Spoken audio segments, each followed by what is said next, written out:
Welcome to the Folsom Lake College Fall Convocation and official kickoff for the 1920 academic year. This is an exciting day, not only for those of us here at Folsom Lake College, but across the Los Rios Community College district.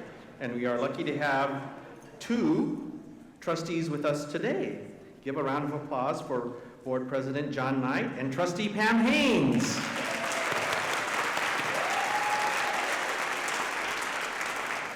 And to kick things off, I'd like to welcome John Knight to the podium to share greetings on behalf of the board. Thank you, Whitney. On behalf of the entire Los Rios Community College District Board of Trustees, I'm happy to kick off your fall convocation this semester. I would like to take this time to welcome all the new staff and faculty members. We had a reception for new faculty on Tuesday this week, and the numbers that were given to me, there were 84 new faculty hired for this year alone out of 4,000 applicants. So I think with that kind of a pool, you probably got a pretty good new group of faculty members. And I hope you all had a wonderful summer. You're rested and relaxed and ready to jump into a new school year.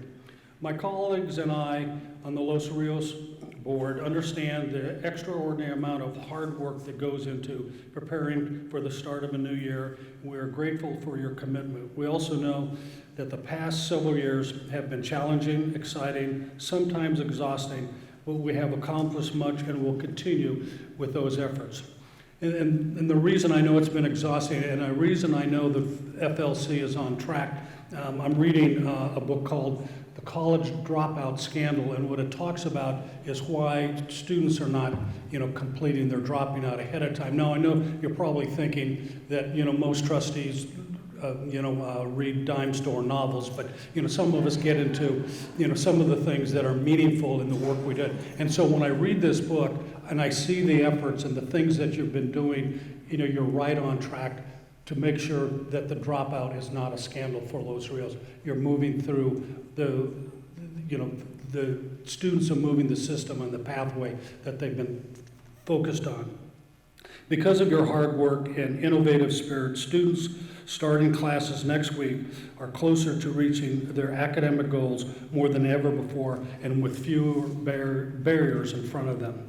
Because of your compassion, your dedication, more students are able to access and wrap around services they need to be healthy, safe, and successful. My fellow trustees, we have Pam here today, and I are incredibly proud of all of you and can't wait to see what the year ahead brings. And now it is my pleasure to introduce the best chancellor I've ever worked with, Brian King. Thank you, John. Well, good afternoon, Folsom Lake College. I'm also the only chancellor John has ever worked with, so. Want to acknowledge our wonderful district team, the outstanding women and men I get to work with. If everyone will stand up in the interest of time, introduce the people I work with whose sole purpose is to help you in your work with your students. Thank you for that team being here today. And I want to introduce the three newest members of our team. I'll ask them to come out. Are we in alphabetical order? Come on this way, Tamara. Tamara Armstrong, our new Associate Vice Chancellor for all things IT. Jake Knapp, our new Associate Vice Chancellor for Human Resources. And Mario Rodriguez with big shoes to fill after the retirement of Teresa Matista. So you may have heard their names. Now you can put a face with their name. Let's welcome them and give them a nice, warm Folsom Lake welcome. Thank you. So the last couple of years have been very dynamic for Folsom Lake and for all of the Los Rios colleges. When you think about how to describe the work we've done together, it's been challenging. What are some other words that come to mind? It's been frustrating at times. It's been lightning speed, some of the changes that have happened. It's been uniting at sometimes. Sometimes it's led to conflict. but without a doubt, it has been fundamentally transformative for the students we serve. So the work is often very complex. The principles I want to share with you today are simple and straightforward. 3 fundamental principles that help explain why Folsom Lake College and the Los Rios colleges are widely regarded as among the best colleges in the best district in the United States of America. Those 3 ideas are, number 1, we put our people first at Los Rios. Number 2, because we put our people first, we are able to focus on doing what is best for our students. And number 3, because we put our people first and focused on doing what is best for our students, we are respected and trusted by the many communities we serve. Now, when I talk about putting people first, it means we have a very deep commitment to treating everyone fairly and making Los Rios and Folsom Lake the best place to work in the capital region. We have talked a great deal in recent years about being student-centered, and it's important to be student-centered, and I very firmly believe that there is no way to be student-centered without first meeting the needs of our faculty and staff in doing the work that you do on behalf of our students. Do you agree? Our people come first. How many of you have flown in the last year or so? Has anyone flown Virgin American Airlines? A very high customer service airline, and their CEO, Richard Branson, talks about how important it is to put people first, that it is the people working on behalf of the organization that are doing magic. And I just want to celebrate the tremendous magic that all of you have made possible for our students in recent years.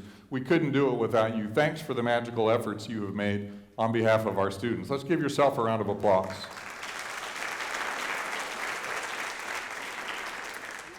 How many of you fly Southwest? I'm a loyal Southwest passenger, and when you get on the plane before you take off, what do? They give us the safety information. And be honest, how many of you listen carefully to the safety information?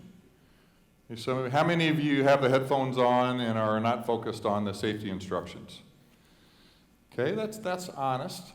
And what's the first thing they say in case of turbulence? If the masks come down, what are we supposed to do?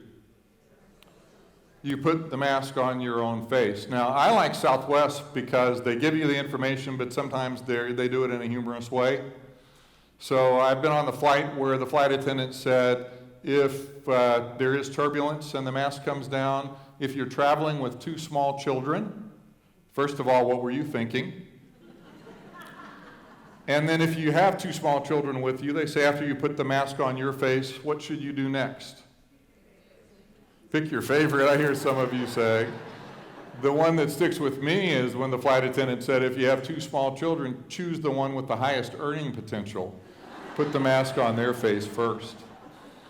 So on a serious note, we've encountered turbulence together in the work in recent years, and it is so important to be taking care of each other in those tough times. And if we are attending to our needs first and putting our people first, then we are so much better prepared to be meeting the needs of our students in what can be very challenging times for our students with a lot of change and a lot of turmoil in the world around them. Now, we have a lot of new employees here and throughout the district. Will everyone who has joined FLC within the last year please stand and remain standing? If you are new to FLC within the last year, so exciting to have, and remain standing. Hard for me to believe that I'm wrapping up my 7th year as your chancellor. I started in February of 2013. Everyone who has joined FLC or Los Rios since February of 2013, stand up if you've been here 7 years or less. So, pretty amazing to see how many new, wonderful, energetic employees we have. Now you can be seated. For those of you who have been here a long time, part of your responsibility is to share with the new employees how committed we are to putting people first. So how many of you were working at a California community college in 2008 in the Great Recession? Very tough times for community colleges all over California and really around the United States.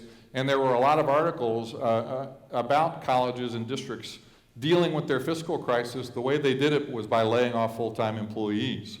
Those of you who were here in 2008, tell the new employees how many full-time employees were laid off in the Los Rios district in 2008.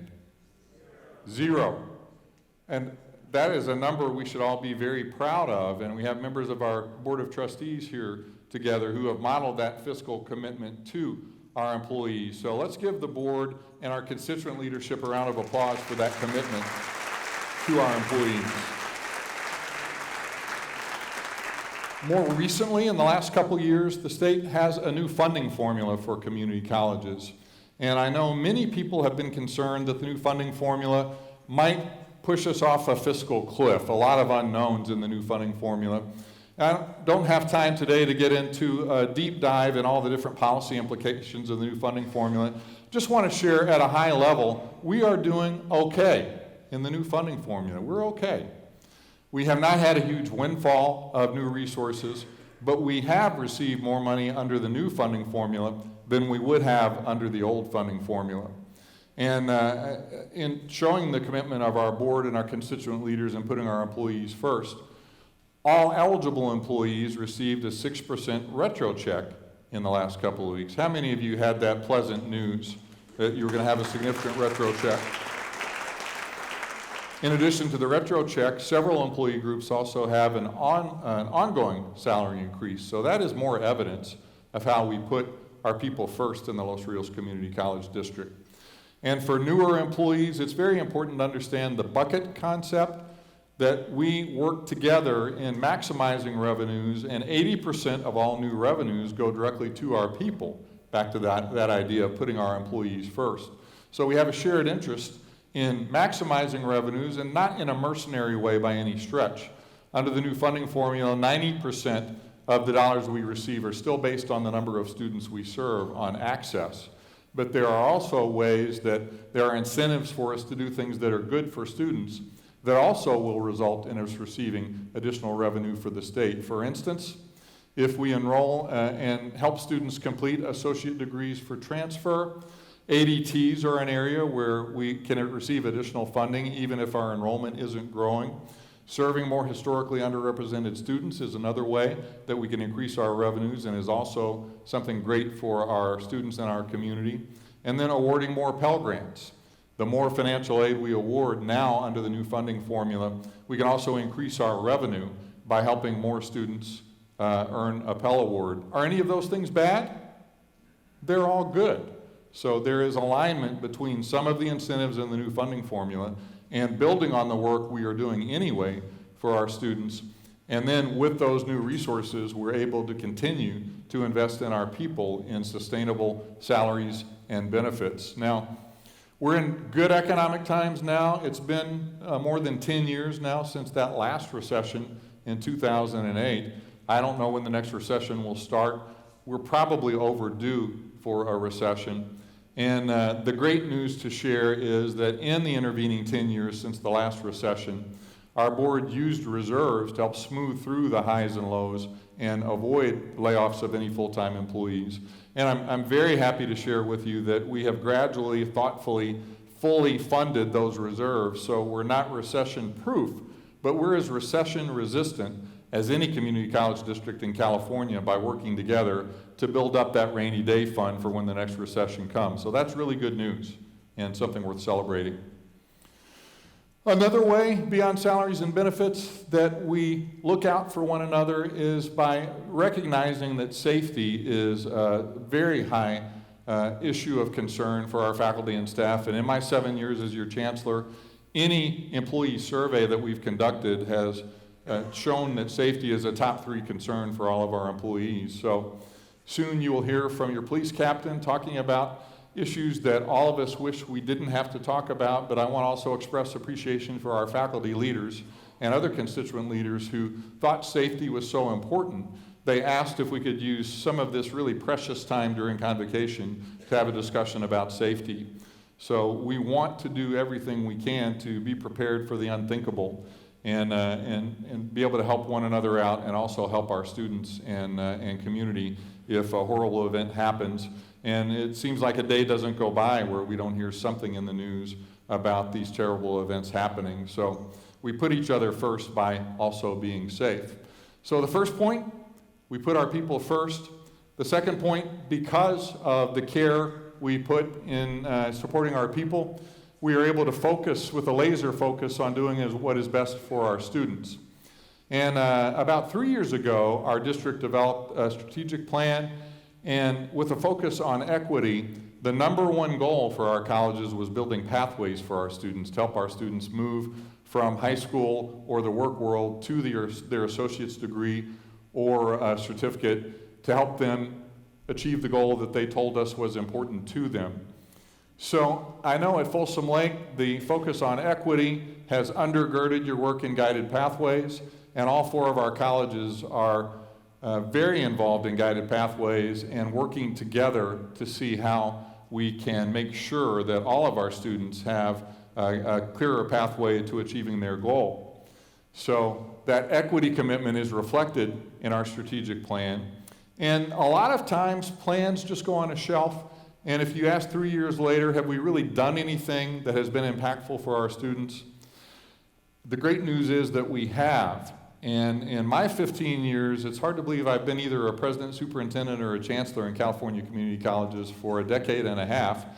And many years when we look at outcomes, we celebrate a percentage point or 2 or 3 in change.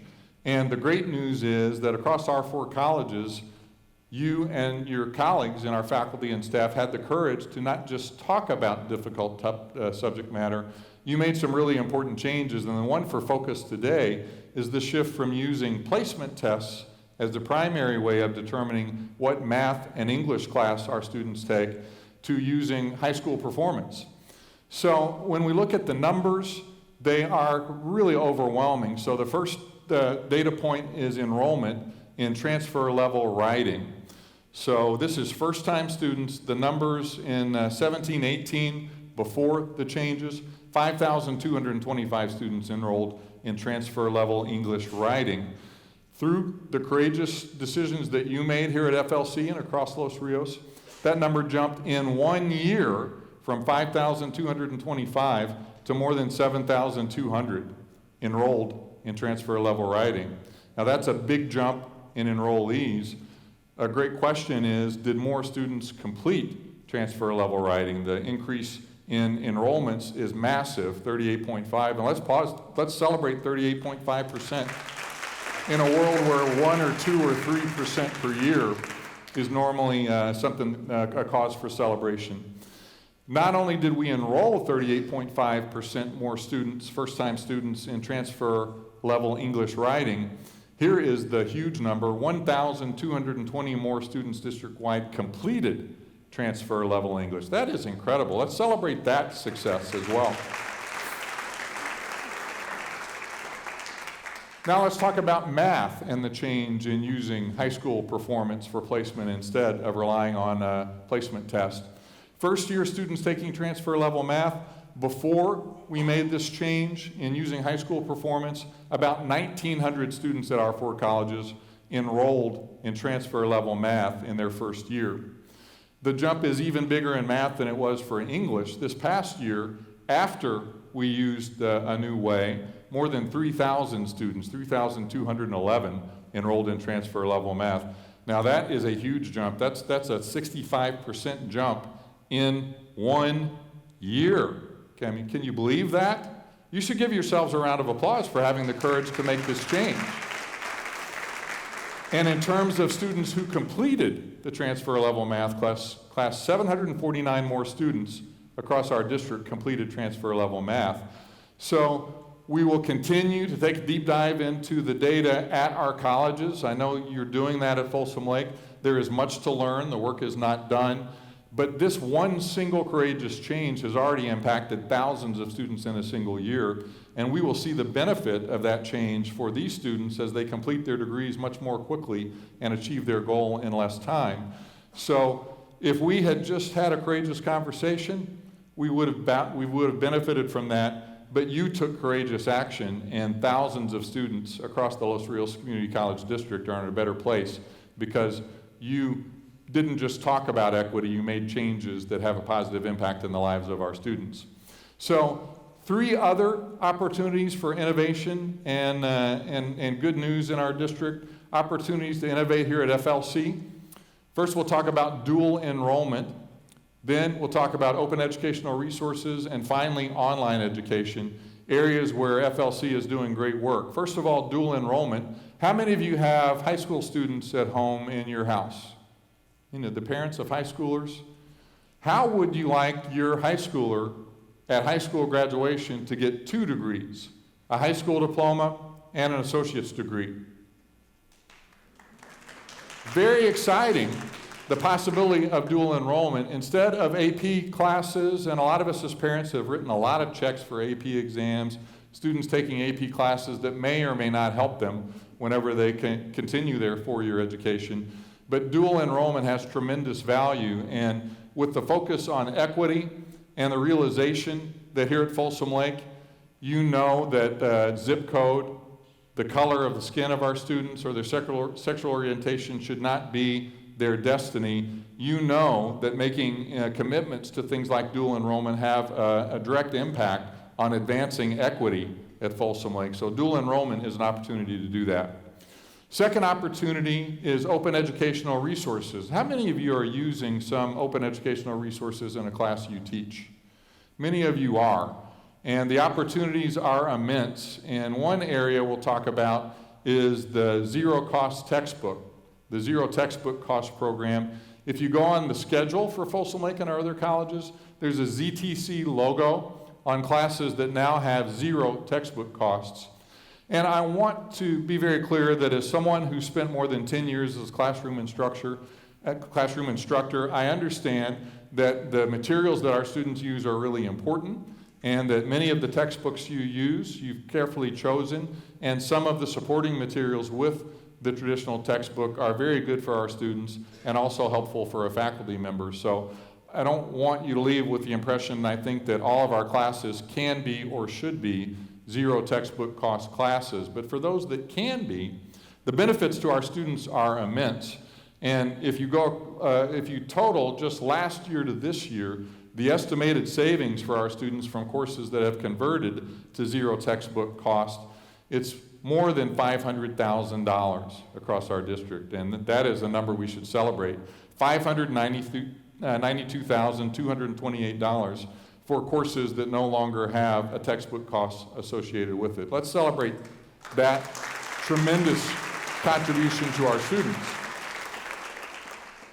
Now, for classes that are not suited to a ZTC approach, all 4 of our colleges are also involved in the LibreText project. So it's a grant from the Department of Education.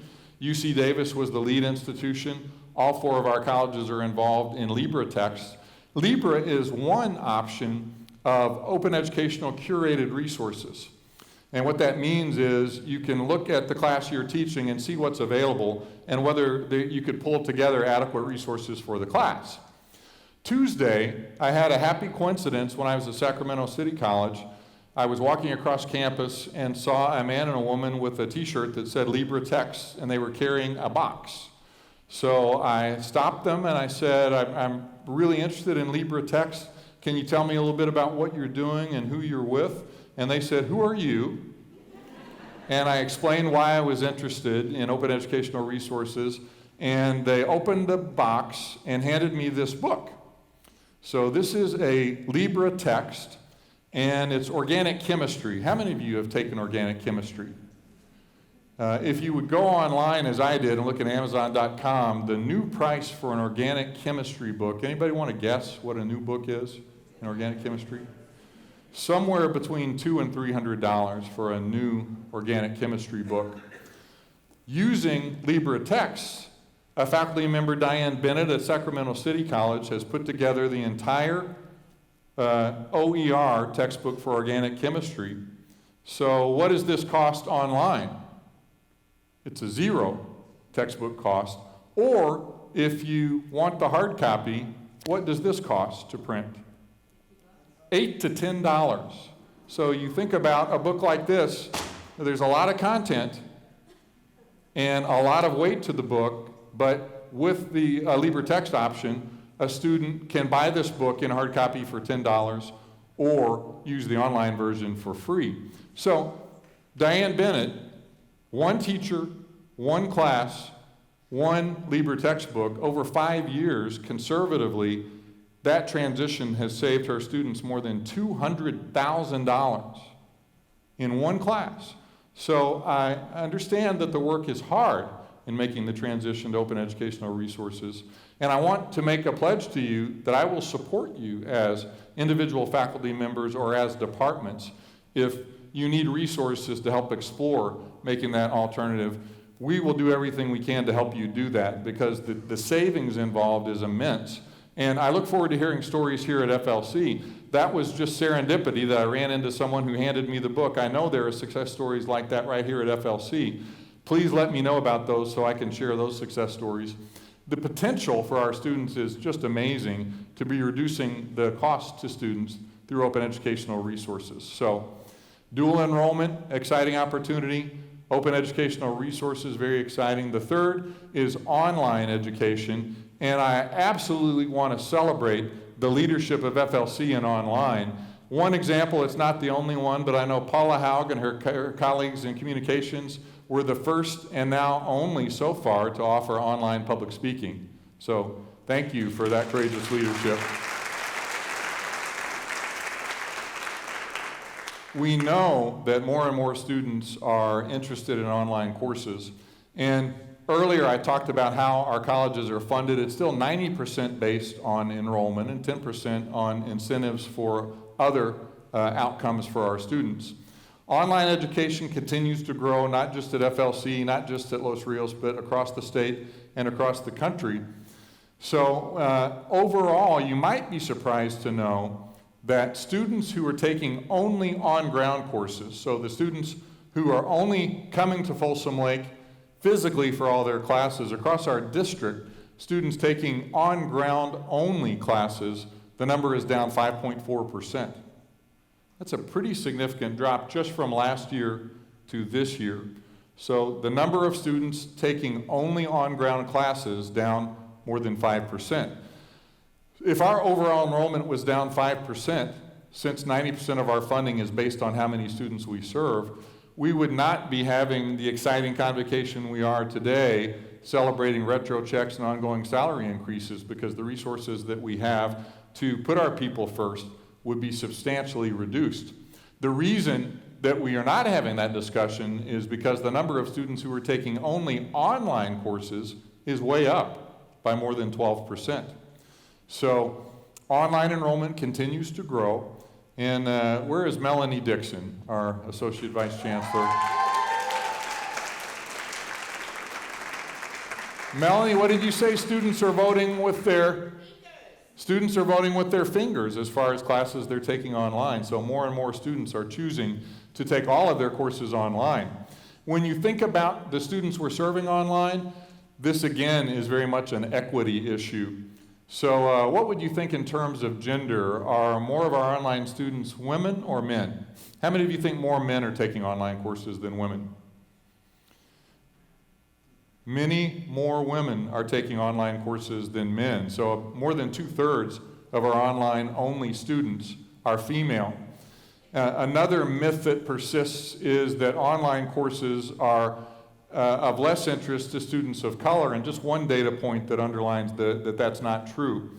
Almost 24% there was an almost 24% increase in Latinx students taking only online courses. So our students of color, women who are working, who may have families and are not able to come physically to our colleges, are flocking to our online courses. So thanks to FLC for the great work you have done in pioneering certain courses. Our inventory of online courses is growing.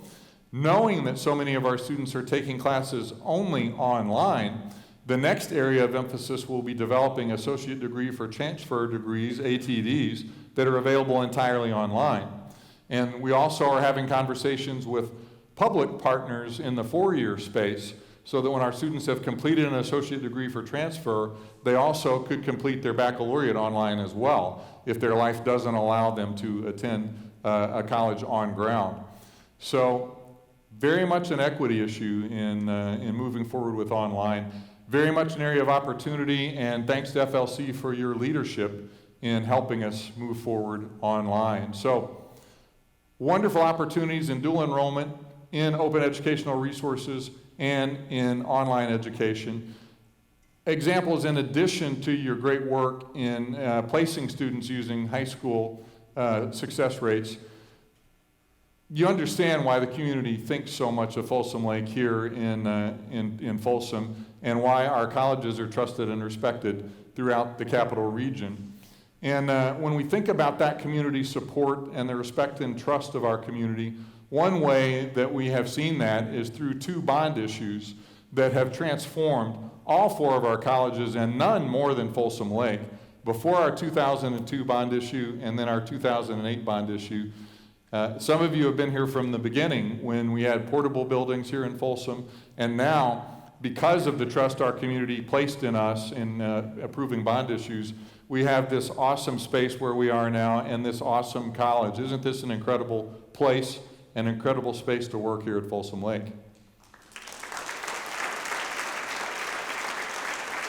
So those first 2 bond issues generated about $740 million that have allowed us to build wonderful spaces like this and update older spaces across the district.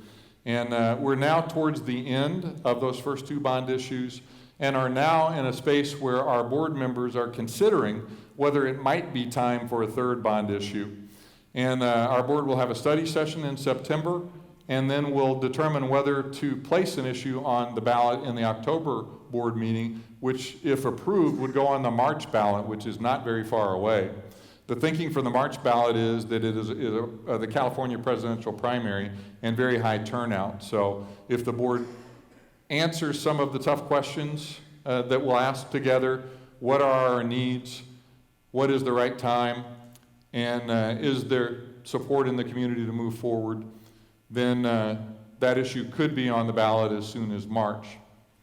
So wanted to give all of you a heads up that that's under consideration, so if the board decides to take action in October, it won't be a surprise, and you will have had some background about the thinking going into it. And I don't want to underemphasize that second bullet point. If the board makes this decision, the request to the voters would be to approve $700 million without a tax increase. So this issue would involve no tax increase to the voters. It would be a continuation of the amount of support that we've enjoyed from the community up to this point. So $650 million if we move forward and are successful. How many of you were involved in the facilities master planning for Folsom Lake College? I know a lot of you have been involved in identifying what the needs are moving forward for FLC. All 4 of our colleges have gone through a facilities master planning process like the one you did here. And you probably will not be surprised to know that when you add up all of the needs of our 4 colleges, the total number is something like $1.3 billion. So even if we place an issue on the ballot and are successful, we will have to thoughtfully evaluate the priority of needs across the district. And we have a good track record of working together to identify the most pressing capital needs and the timing to meet that. But if we are in a scenario where the bond is approved, all of our colleges will have a major signature project that would be a part of our capital plan moving forward. So that's an example of how our community has supported us through the local bonds. We have also had great support from both our governor and our legislature. And one of the really good days I had this summer was a Sunday where we had a $100 million day among our 4 colleges. How many of you have had a $100 million day? Maybe not personally, but all of you shared that $100 million day because I received the word that Governor Newsom was releasing state bond funds. And across the state, our share was $100 million. And a big chunk of that will benefit FLC in the new classroom building that now we can move forward. We were awaiting whether those state matching bond funds would be available, and now they are. So let's give a round of applause to Governor Newsom and the legislature.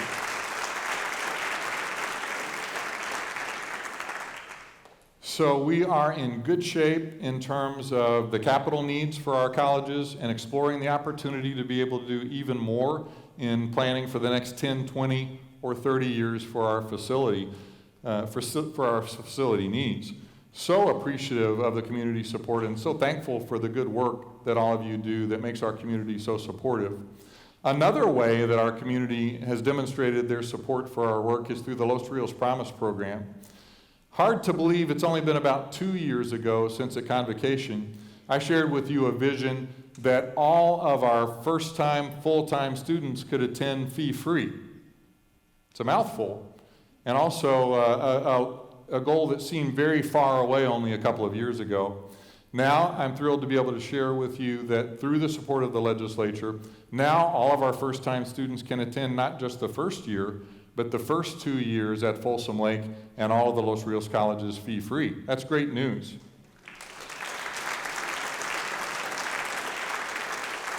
So as we work with our partners in the private sector, the dollars we raise can go directly towards other important needs that our students have, including food insecurity, housing, childcare, and other very pressing needs. So we had a wonderful announcement last month that 4 major partners in the community, Sutter Health was our lead investor, and also Safe Credit Union right here in Folsom, VSP, and also Wells Fargo stepped up and have pledged $750,000 to our Promise program. Wonderful news. And that's just the beginning. We are asking other partners in the community how they can help with the Promise program.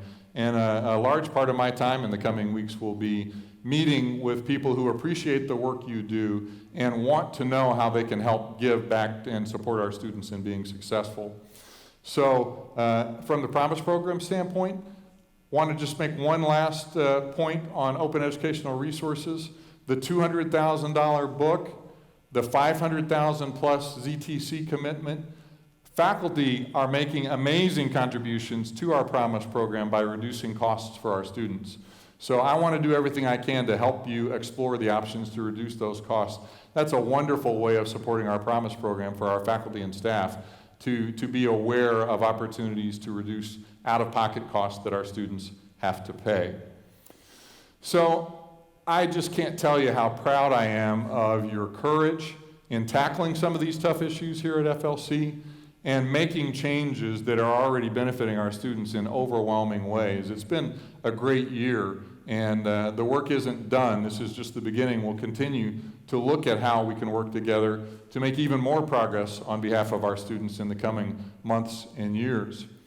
Because of that great work, our students, because we put you first, we are able to focus on our students and do this great work on their behalf.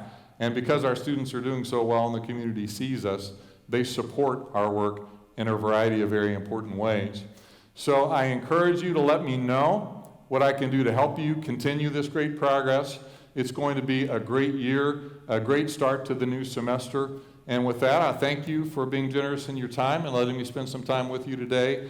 And look forward to seeing you throughout the semester and hearing what I can do to help you continue to serve our students so well. Thank you very much for your time today.